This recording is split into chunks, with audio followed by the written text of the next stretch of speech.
Hello viewers, welcome to Havish media. రాధాకృష్ణుల గురించి కొన్ని ఆసక్తికరమైన విషయాలు తెలుసుకుందాం. రాధాకృష్ణులు ప్రేమకు ప్రతిరూపాలు.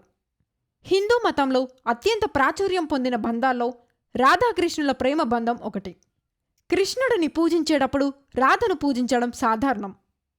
కృష్ణుడు భూమిపై అనేక అవతారాలు తీశారని అందరికీ తెలిసిందే. అదేవిధంగా కృష్ణుడు శరీరమైతే రాధ ఆత్మ.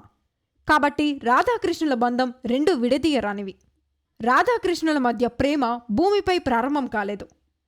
కృష్ణుడు విష్ణువు అవతారంలో ఉన్నప్పుడు రాధ దేవతాశక్తిగా పునర్జన్మ పొందారని చాలామంది నమ్ముతారు. వీరి ప్రేమ స్వర్గంలో ప్రారంభమైందని భావిస్తారు. స్వర్గంలో మొదలైన రాధాకృష్ణుల ప్రేమ భూమిపై కూడా కొనసాగింది. రాధాకృష్ణులు అందమైన సమయంలో భూమిపై కలిశారని అందరూ నమ్ముతుంటారు.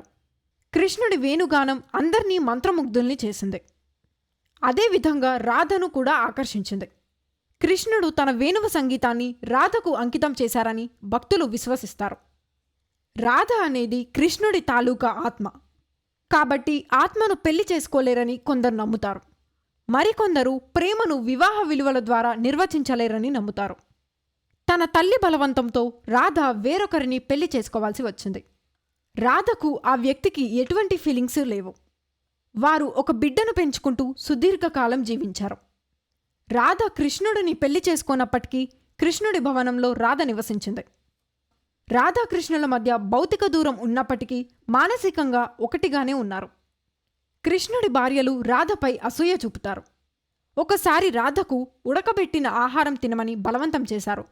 అయినప్పటికీ కృష్ణుడి కోసం ప్రతి ఒక్కటి భరించింది. మరిన్ని ఇలాంటి ఇంట్రెస్టింగ్ అప్డేట్స్ కోసం మన హవిష్ మీడియాను సబ్స్క్రైబ్ చేసుకోండి.